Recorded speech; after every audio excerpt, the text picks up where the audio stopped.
Assalamualaikum warahmatullahi wabarakatuh. Selamat pagi anak-anak semuanya. Bagaimana kabarnya hari ini? Insya Allah selalu tetap semangat ya, harus tetap semangat. Tepuk satu. Yes, tepuk dua. Yes, tepuk setengah. Nih. Baiklah, sebelum memulai pembelajaran hari ini, let's say basmalah. Bismillahirrahmanirrahim. Hari ini kita akan mempelajari subtema kedua ya. Mulai subtema kedua yaitu perubahan cuaca, pembelajaran 1 dan 2.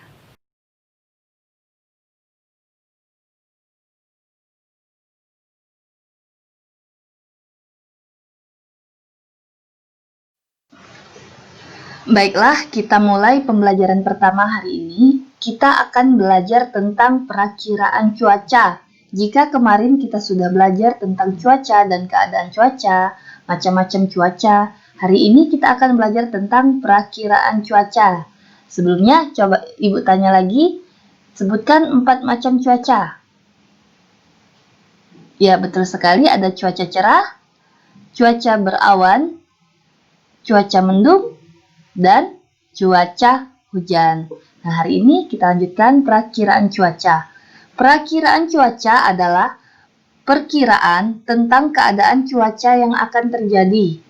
Lembaga yang memberikan informasi perakiraan cuaca di Indonesia adalah Badan Meteorologi, Klimatologi, dan Geofisika yang disingkat dengan BMKG.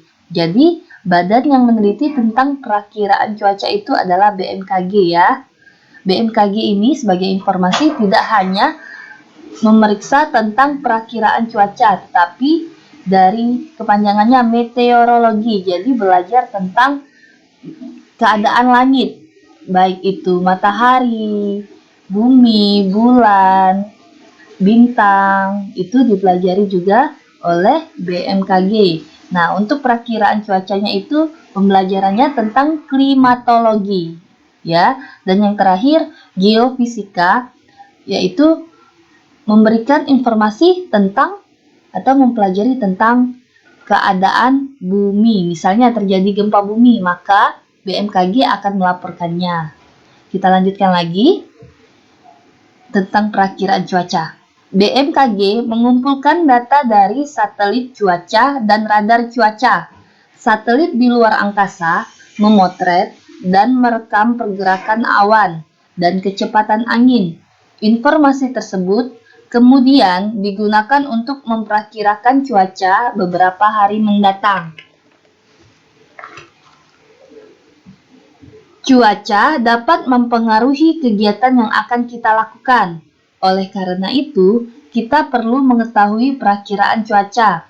Contohnya, seorang pilot membutuhkan perakiraan cuaca untuk mengetahui apakah pesawat aman melakukan penerbangan. Nelayan memerlukan perakiraan cuaca untuk menentukan apakah akan terjadi badai sehingga berbahaya jika ia pergi melaut. Begitu pula dalam kehidupan sehari-hari. Jika cuaca hujan, sebaiknya kita membawa payung saat akan berpergian.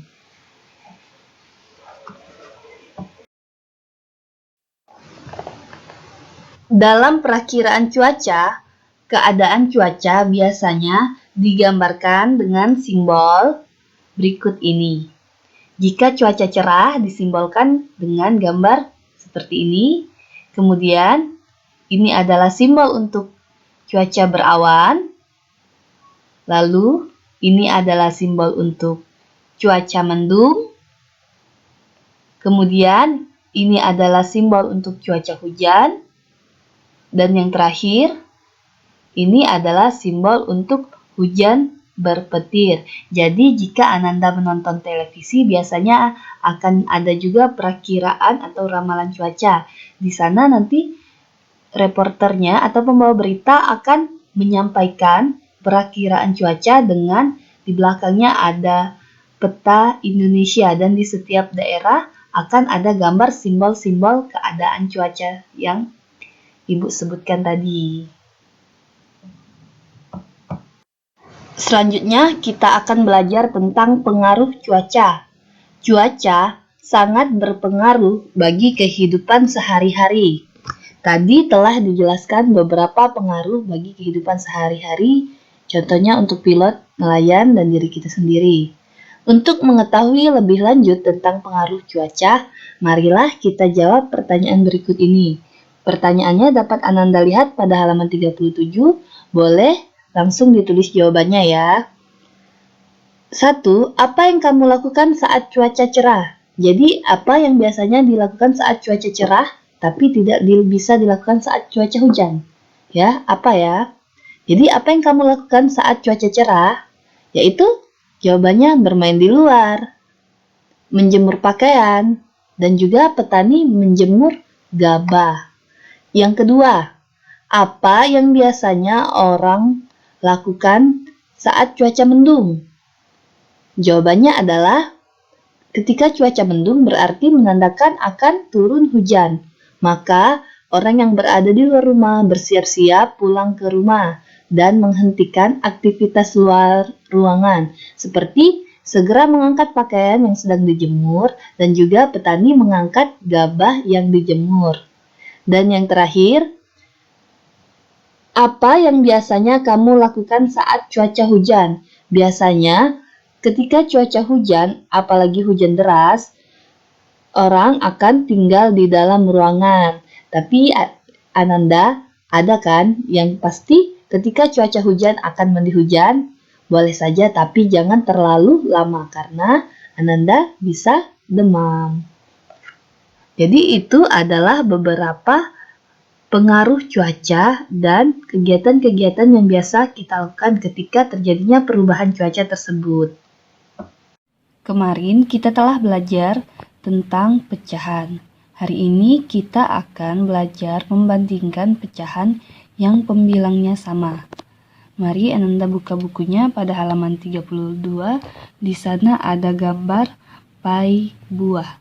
Nah, di sini punya ayah ada potongan sebanyak 1/6. Dan Nina ada sebanyak 1/8. Untuk membandingkannya, yang mana lebih besar antara 1/6 dengan 1/8, kita perlu perhatikan gambarnya. Nah, potongan 1/6 ini lebih besar atau lebih kecil dari potongan 1/8? Ya, lebih besar. Jadi 1/6 lebih besar daripada 1/8. Dapat kita tuliskan seperti ini. 1/6 simbol lebih besar seperti ini ya. Jika kita buat garis di depannya jadi seperti B. Berarti B itu besar. 1/6 lebih besar daripada 1/8 atau 1/8 lebih kecil. Simbolnya seperti ini. Jika kita tambahkan garis di depan jadi seperti huruf K ya. Lebih kecil daripada 1/6. Jadi keterangannya ini merupakan simbol lebih besar.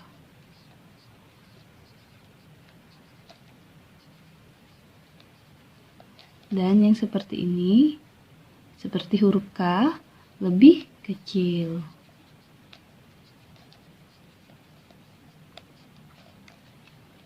Baiklah, kita lanjut pada halaman 33. Nah, jadi untuk mengetahuinya atau lebih mudahnya, kita lihat dulu siapa yang masih ingat. Angka yang berada di atas ini disebut pembilang atau penyebut? Iya, disebut pembilang, sedangkan angka yang di bawah disebut penyebut. Jadi kita lihat 2/7 dan 2/5. Jika kita lihat pembilangnya, angka yang di atas pembilangnya sama dan penyebutnya berbeda. Kalau kita lihat angkanya, angka 7 lebih besar daripada angka 5. Nah, tetapi 2/7 dan 2/5 karena pembilangnya sama, untuk memperhatikan ini bandingkannya adalah jika pembilang sama, angka yang di bawah atau penyebut, angka yang di depan ini walaupun lebih besar, maka tandanya lebih kecil. Jadi kebalikan ya, jika pembilang sama atau angka yang di atas sama, maka angka yang lebih besar menandakan lebih kecil dari angka yang sesudahnya. Nah, kalau digambarkan seperti ini, mempunyai sama ya garisnya ya, sama besar, potongannya berbeda. ini dibagi 7 dan ini dibagi 5. 2 dari 7 sebesar ini, sedangkan 2 dari 5 sebesar ini.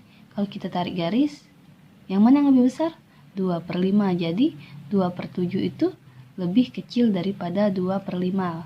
Perlu diingat ya, konsepnya jika pembilang sama atau angka yang di atas sama, maka jika angka yang di bawahnya lebih besar, tandanya lebih kecil. Jadi 2/7 lebih kecil daripada 2/5.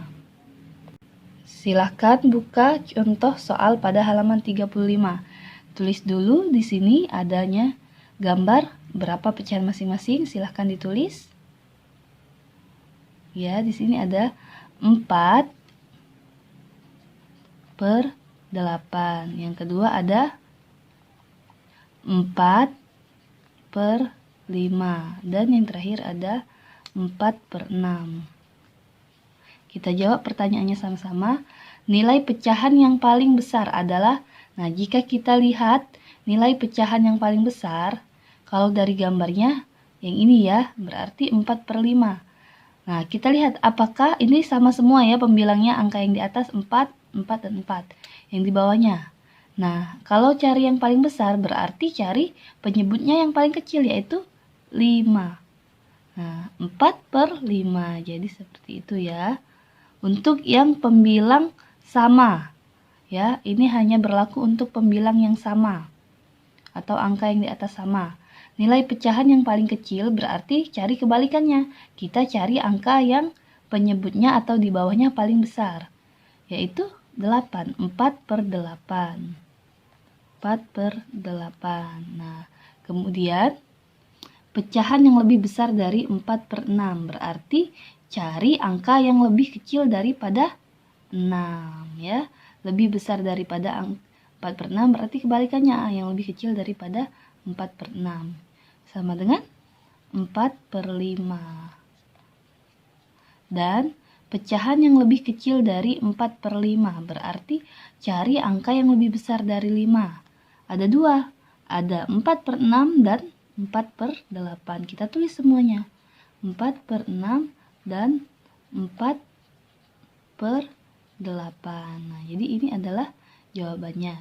Nah, sekarang kita bandingkan lebih kecil atau lebih besar ya. Tanda lebih kecil tadi adalah seperti huruf K. Sedangkan tanda lebih besar adalah seperti huruf B. Jadi kita perhatikan semuanya sama ya, dilihat ya atasnya atau pembilangnya sama semua ya. Jadi kita tinggal memperhatikan penyebutnya atau angka yang di bawah. Jika angka yang di depan lebih besar, maka kebalikan, tandanya kecil. Jika angkanya yang di depan lebih kecil seperti ini, lebih kecil ya. Nah, angkanya lebih kecil, maka kebalikannya, tandanya besar. Kita lanjutkan dari A dulu. 1/6 dan 1/2. Lebih besar kan 6 dari 2, berarti tandanya kecil, lebih kecil. Kemudian yang B, 5/9 dan 5/6. Ini lebih besar lagi ya, angka 9 daripada 6, jadi tandanya kecil lagi. Yang C, 2/5 dan 2/3. Lebih besar atau lebih kecil? Lihat, 5 lebih besar daripada 3, berarti tandanya lebih kecil lagi. Nah, sedangkan ini 6/7 dan 6/8. 7 dengan 8. 7 lebih besar atau lebih kecil daripada 8? Lebih kecil. Berarti tandanya lebih besar. Nah, untuk yang E, F, G, dan H, silahkan Ananda kerjakan dan difoto ya. Kerjakan dan difoto, kirim ke Ibu. E, F, G, dan H ya. Silahkan Ananda kerjakan dan kirim ke Ibu ya. Jangan lupa kerjakan tugasnya. Jika Ananda masih belum mengerti, boleh langsung tanyakan kepada Ibu. Selanjutnya kita akan belajar gerakan tari. Pada pelajaran semester ganjil lalu, kita telah mempelajari gerakan tari ada 2 macam, yaitu 1 gerakan lemah dan 2 gerakan kuat. 1. Gerakan lemah dilakukan dengan menggunakan sedikit tenaga. Contohnya ketika menari menirukan gerakan sayap kupu-kupu dilakukan dengan perlahan-lahan.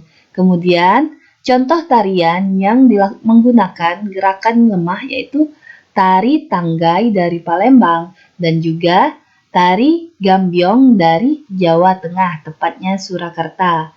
Sedangkan 2, gerakan kuat dilakukan dengan menggunakan tenaga yang lebih besar.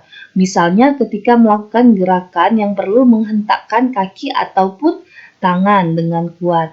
Contohnya yaitu tari kecak dari Bali dan juga tari saman dari Aceh. Nah, jadi perlu diingat gerakan tari ada 2 macam yaitu gerakan lemah dan gerakan kuat. Pelajaran yang terakhir yaitu sikap peduli sebagai contoh sikap bersatu. Nah, kita telah berulang kali belajar mengenai sikap bersatu. Pada subtema 1, salah satu contoh dari sikap bersatu yaitu gotong royong. Kali ini kita akan belajar tentang sikap peduli. Perubahan cuaca yang tidak menentu membuat tubuh kita mudah terserang penyakit. Nah, jika ada teman yang sakit, maka kita harus dan wajib menjenguknya. Menjenguk teman yang sakit menunjukkan kepedulian terhadap sesama. Sikap peduli tanpa membeda-bedakan merupakan wujud sikap bersatu dalam keragaman. Sikap bersatu penting diterapkan dalam kehidupan sehari-hari. Misalnya di lingkungan sekolah, bersatu membersihkan kelas, bersatu membersihkan sekolah, ataupun bersatu melakukan kegiatan-kegiatan yang membutuhkan tenaga orang banyak. Nah, sikap bersatu memiliki banyak manfaat. Pada subtema 1 kemarin, tepatnya pada pembelajaran 5 dan 6, kita telah belajar beberapa manfaat dari sikap bersatu. Nah, kita sebutkan lagi, sikap bersatu mempunyai manfaatnya seperti dapat menciptakan kerukunan dan juga menghindari terjadinya perselisihan. Jadi sangat bermanfaat sekali sikap bersatu ini ya. Maka Ananda harus menerapkan sikap bersatu, baik di sekolah, di rumah, ataupun sesama teman. Alhamdulillah sudah selesai pembelajaran kita pada hari ini. Semoga apa yang Ibu sampaikan dapat bermanfaat bagi Ananda semua. Jangan lupa tugasnya dikumpulkan sama Ibu. Jika Ananda masih kurang mengerti, boleh langsung bertanya kepada Ibu. Kita akhiri pembelajaran pada hari ini. Let's say hamdalah.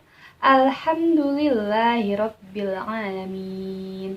Wassalamualaikum warahmatullahi wabarakatuh. Seperti biasa, jangan lupa like, subscribe, dan komen-komen.